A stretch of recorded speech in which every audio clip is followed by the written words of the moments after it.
Hey guys, welcome to Motoroids. My name is Amit and this is the XUV300, the most anticipated car of 2019 as of yet. And I'm going to let you know everything about this car, every detail, how it drives, how it rides, comfort, features, the good and the bad. And if you are into detailed car reviews, please subscribe to Motoroids. Please press that bell icon because we pride ourselves on doing some of the most in-depth reviews of every car in India.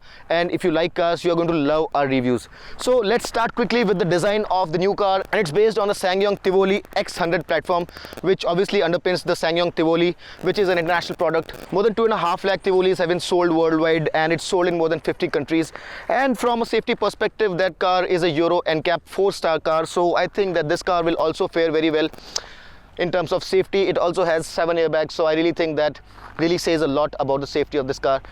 So that was about the platform, and now let's talk about the design of this specific car. If you look at the grille, it's definitely going to remind you of its bigger brother, that's the XUV500. And this grille with these chrome studs looks like a slightly shrunk version of the XUV500's grille. The lower part of the bumper has these chrome slats which have these 4 carbon fiber inserts within, and at the lower part you have this 4 bash plate in satin silver, and it looks rather nice. The bumper is pretty big, and the other very striking thing here is this headlamp unit which has this DRL which connects to the fog lamps. You have a normal halogen light and another halogen projector, although there is no LED element here, neither do you have any cornering lights. These headlamps are automatic though, and they'll turn on automatically as soon as the sun goes down. The bonnet is pretty high set, and there are these muscular creases at the center, on the side as well. So the feel that you get when you look at that face is that of a very muscular car. It's not a very urban, very suave kind of a car. It's a more boxy, a more muscular, a more imposing kind of a face that this car has. And people in this segment in India like that kind of a stance because they're buying a crossover and they want it to look like an SUV. Coming towards the side, what's going to catch your fancy first is this two-tone treatment to the paint, but this is optional. This is not standard, and I think you'll have to pay extra for this, although we have not been provided the details for that. The other thing that is very impressive are these 17-inch precision cut alloys, and they are shod with 215 section rubber. These are Apollo LNAC 4Gs. However, on the lower variants you will get 16 inches with steel wheels, and the tire section on those wheels will also be smaller. It would be 205 section. An important thing to note here is that this car has disc brakes on all 4 wheels, which really means that the braking is phenomenal. You get these ORVM mounted LED blinkers, these very smart looking roof rails in satin silver, and this stubby antenna which looks rather nice and is complemented very well by this sporty roof spoiler, which really makes this car look very nice and sporty, especially when you look at it from the side. Talking still about the sides, these haunches look very strong. The wheel arches also have this little crease here, and if you look at the haunches at the back and that pronounced wheel arch here, it's probably going to remind you of the Altura's 4G. The shoulder line and the greenhouse area is also pretty high set, which really means that when you're sitting inside the car, you feel as though you're sitting very low, and the window line is very high, and I'm going to show you that from the inside as well. The car has this undercladding running all across, and you also have these door moldings at the bottom of the doors. What's also notable is the fact that the C-pillar has been completely blacked out in this piano black, so the roof has a floating effect, and from the side also, as is the case with front, the car looks very muscular, very chunky and very nice. Now coming towards the rear, what you would instantly realize is that this car looks very wide, and there is a good reason for that, because this car's track is the widest in its class, and this has to be one of the most wide looking, one of the most squat cars in this segment. It really looks very nice from behind, very muscular, very chunky, very planted. You have these high mount stop lamps here in LED, and the tail lamp cluster is also an LED unit, although the blinkers and the reverse light are bulbs. The rear bumper has this black cladding along with bash plate, which is continuing the theme which was there up front, and you also have these fog lamps at the rear. What's also interesting is this rear view camera, and this is a little different from your regulation cameras because it gives you 3 modes in which it somewhat helps you park parallelly or perpendicularly, and I'm going to show you how it works once we get inside. You also get these parking sensors, and since we are at the rear of the car, let's open the boot and see how much space do we have here. Now Mahindra have not specified the amount of space that you have here, and if you compare this space with say the Ecosport or the Nexon, those cars have 350 liters of boot space, and here, as I can see, this space seems to be a little less than those cars. So boot space is not going to be one of the highlights of the XUV300, although this tray can be removed and its height can be adjusted. But before that, let me show you this full-size spare that comes with this car. And here it's an alloy, but this is a media car, and we have been told that it's not a standard fitment, and the top-end model will come with a steel rim. Now, as I was showing you, you can change the height of the boot floor by using these panels, and you can just slide this tray to bring down or raise up the height of the boot floor. Now, while we don't have a parcel tray here on our media car, but the way this thing has been built, I'm pretty sure that we'll get a parcel tray. And the thing is that we don't have the brochure for this car. We have not been told the various different variants that you have on this car, except for the fact that you'll probably have 3 variants and 1 additional options variant. And we don't have the specifics of what features every specific variant will have, but we'll let you know that once a car is launched and we have the brochure with us. We'll make a separate video on that. But for now, the boot space is reasonable, but it's not the highlight on the XUV300. The wheelbase of the XUV300 is the longest in its class, and that wide track, that long wheelbase, all 4 wheels on the 4 corners, and a very muscular kind of a stance makes it look bigger than the other sub 4 meter cars on the road. It really looks very substantial, very meaty, very imposing. And for this class, I really think that this car has some street presence. That apart, I really think that the paint quality, the finish and everything is also fantastic. So I think in terms of looks, if the response to the Creta is something to go by, I really think that this car is also going to appeal a lot to a lot of buyers in the sub 4 meter SUV segment. Now, Mahindra has loaded this car up with features, and we are going to get you inside the car and show you all the features, all the functions and how they work. But before that, let's see this key, which is a remote key, and it comes with a request sensor, so you don't really have to take the key out of your pocket. You can just press this button and get inside the car. The seat height here is not too high, so getting inside the car is pretty easy. And you have height adjustment here. Since this is keyless, you also have push start for the engine. On the door panels, you have space for 2 water bottles, one full-sized 1 liter bottle and a smaller bottle. You have map pockets, and you have this door handle, which probably can be used to put a wallet. The door panel is finished in piano black, and you also have this soft padding, which feels very nice. Driver side window button is auto down and auto up, and it's also anti-pinch. Mirrors are electrically adjustable. They are also power folding. And a segment first feature that this car has is that these mirrors are also heated, and they are connected with the demisters. So when you turn the demister on, the mirrors automatically start heating and they get cleared. Now, inside the cabin, the interior is done in essentially a 2-tone scheme. You have this black upper part and this beige lower part. Apart from that, you have this titanium finish inserts on the center console and piano black as well. And overall finish is very good. The fit is very good. It seems like an interior that has been built to last. However, there are a few small things which I really think could have been done in better quality. And the most prominent is these plastic buttons for various functions on the AC, as well as these buttons here, and they don't feel very nice to touch. I think, you know, a metallic treatment to them would have given them a more solid feel, although they seem to be built to last, but they don't come across as very premium or nice to touch. But the overall fit and finish is very good, and this interior seems to be built to last a very long time. Starting with the steering wheel, this steering wheel is adjustable for height but not for reach. But the unique feature that this steering wheel has is that when you turn it, it shows you when it's aligned to front, but if it's turned, it shows you that as well. So while you're starting from a standstill, you can turn it straight and then go ahead. So that's a unique feature that this instrument console and the steering wheel has. On the top of the line W8 variant, this car also comes with cruise control. Apart from that, this steering is wrapped in leather for the top of the line W8 variant, and so is this gear shifter knob. So the 2 primary points where a driver has his palms on are finished in leather. The central part is also dimpled, so it feels very nice. Talking still about the instrument console, you can change the lights of the dial in 5 colors, and I'm going to show you how. So you can change it for both day and night settings, and you have 5 colors to choose from. You can choose from white, red, yellow, sky blue, and blue colors. Another unique thing about the steering is that it can be tuned in 3 modes. You have normal, sport and comfort modes. All of these modes essentially change the weight of the steering. So in comfort it's the lightest, in normal it's slightly heavier, and in the sport mode it's the heaviest.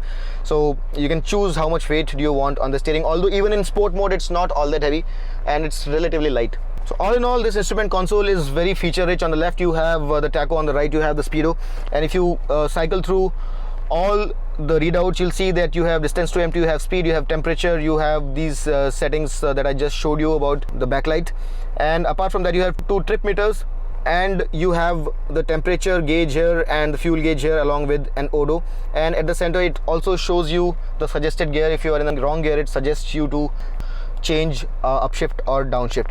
So that's about the instrument console, and the infotainment system is also equally feature rich. And if you look at the home screen, you would probably be reminded of the XUV500 or the Marazos. It's compatible with a smartwatch, and it's also compatible with Mahindra's BlueSense app, so that's first. Apart from that, it comes with an inbuilt navigation system, and it's also compatible with Android Auto and Apple CarPlay. And the sound quality from this infotainment system is pretty decent. It's not top of the line within this segment, but it's pretty good. It doesn't blast at top volume, and maybe if you are probably an audiophile, you may have a little bit to complain, but overall this audio system sounds pretty well. There's nothing to complain about. Also, you get the EcoSense readout where you get rated for your driving style, for your speed, for gear selection, acceleration, etc, etc, and we've been idling for just too long, so our score is showing a little low here, but that feature is right there. Now, a few very unique features that this cabin has include 7 airbags, as I mentioned to you before. This is the first car in its segment to have 7 airbags, and that also includes a knee airbag here for the driver. So safety is very high here in the XUV300. Apart from that, if you really look at entire cluster of buttons, you'll realize that there are a few interesting buttons here. So the demister that I was talking about is the button here, and if you turn it on, the mirrors are going to heat and evaporate whatever water is lying on the surface. In addition, you also get this seat belt reminder for all 3 rear passengers, and if someone is sitting in the back seat and he doesn't have his seat belt on, the light where the passenger is occupying a seat and not wearing his seat belt is going to light up. You can also turn the passenger side airbag off. Also, this is the first car in this segment to have a dual zone climate control, and not just that, it also comes with a memory function so that you can save 3 different settings for this 2-zone climate control, and you can long press this memory button for that setting to be saved. And the other thing that you need to be mindful of is that you have to press this dual button for the 2 zones to activate, so that you can change the temperature on both the sides. If you don't do that, the temperature at both the sides is going to change simultaneously. The steering modes that I told you about, the comfort, normal and sport mode, are changed using this button here, and you browse through all the settings in the instrument console using the set and trip buttons here. Talking still about features, this car comes with cruise control, and you also get the much in demand sunroof, and it's an electric unit, so it tilts and slides back, and I really think that in this segment that is a feature which is a deal breaker for a lot of people. If you don't have this feature, a lot of people don't buy. So that's a very good inclusion by Mahindra, especially for this segment. You get this sunglasses holder here, and for the driver's side you have this vanity mirror along with this toll ticket holder, and a similar setup is there on the passenger's side as well. Like the headlamps, the wipers are also automatic, and the moment it starts raining, the rain sensing wipers will turn on automatically.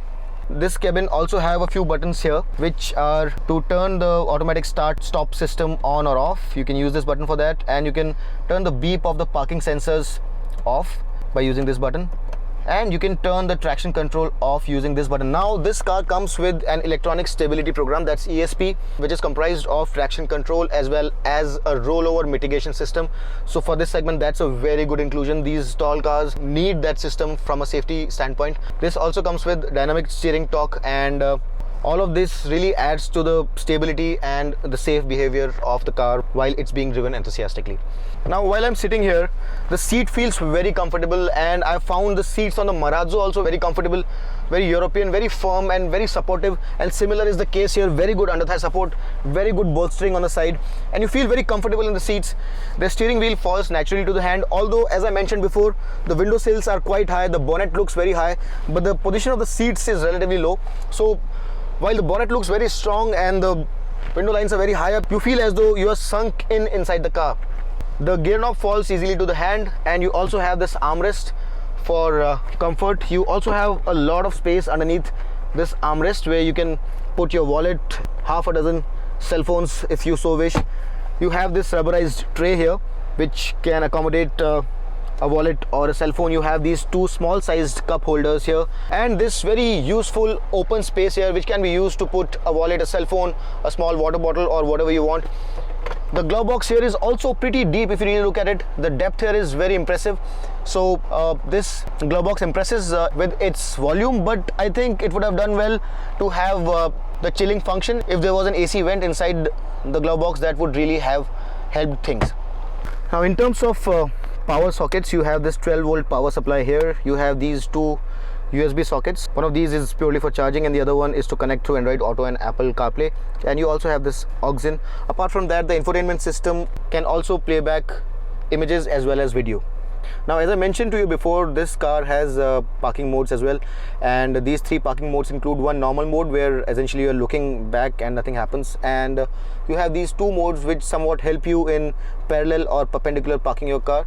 And let's see what happens when you choose parallel parking. You have to find a parking slot for your car, and then the guidelines are going to help you. When the green arc touches the edge of the parking slot, stop. Then turn the steering wheel to the maximum in the opposite direction. So once you find a parking slot, the guidelines somewhat help you to parallel park cleanly. The second is perpendicular parking, and in perpendicular parking also you have to find a parking slot, and then you have to follow the guidelines so that you can park in comfortably. Essentially it's about the guidelines which help you put the car in the slot that you have decided while perpendicular or parallel parking. You also get this zoom function to see what's right below the camera, and it's to see if there is an obstacle while you're reversing, so that's also a neat feature. Now one might want to think that these are leather seats. They are not. These are leatherette, and while the steering and the gear knob are wrapped in leather, this is artificial leather or leatherette, which is not real leather. Another good feature is that the seat belt here is height adjustable, and if you really look at it, this cabin comes across as something which is built to last. It's finished very well.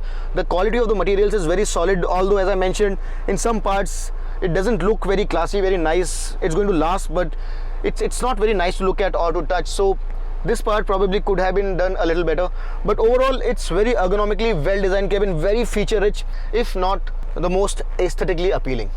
So that's the story up front. I think that I really like what I see here. It's loaded with features. Time now to get to the back seat and see what the state of affairs is there. While you enter, you realize that the seats at the rear are slightly on the higher side, and once you get inside you realize that there is tons of legroom here, tons of knee room here. Headroom is also pretty good.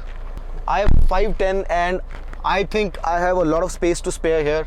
I think people up to 6 feet, 6'1" are not going to have any problem. Beyond that, maybe your head will brush, but headroom is nothing to complain of here. You also have this armrest with 2 cup holders, and the other good thing is that you have 3 individual adjustable headrests for all 3 passengers. You also get this proper 3-point seat belt for the 3rd passenger, which is very good from a safety perspective. What is missing though is that there is no rear AC unit here. Also, you don't have any power sockets, which I think is a bit of an omission. That feature is there in these cars these days and in segments below this car as well, so that probably should have been here. Although the AC functions pretty well, so should not be a problem, but it never hurts to have an additional AC vent at the back.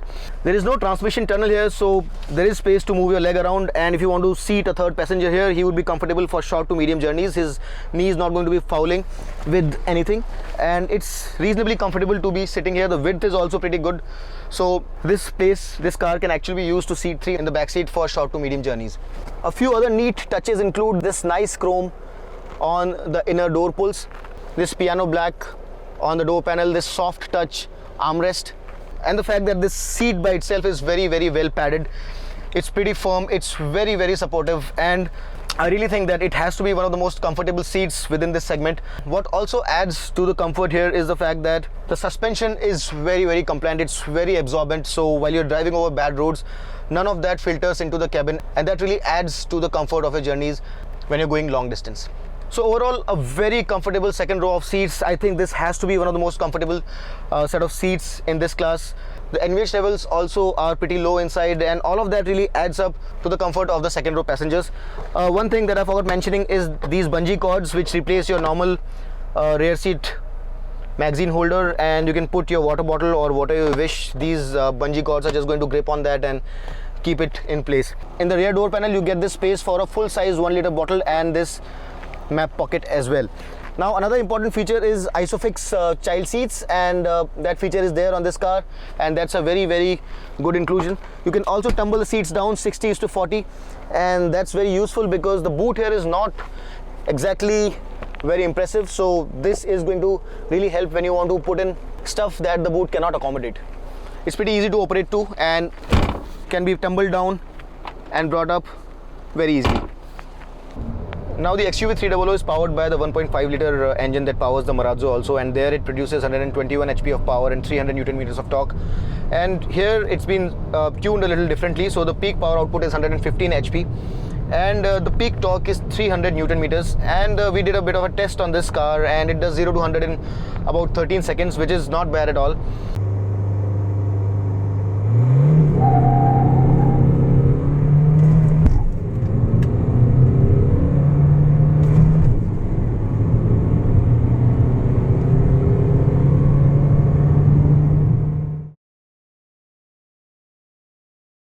Also, in-gear speeds are first gear 40 kilometers, second gear 70 kilometers per hour, third gear 108 kilometers per hour, fourth gear about 145 kilometers per hour.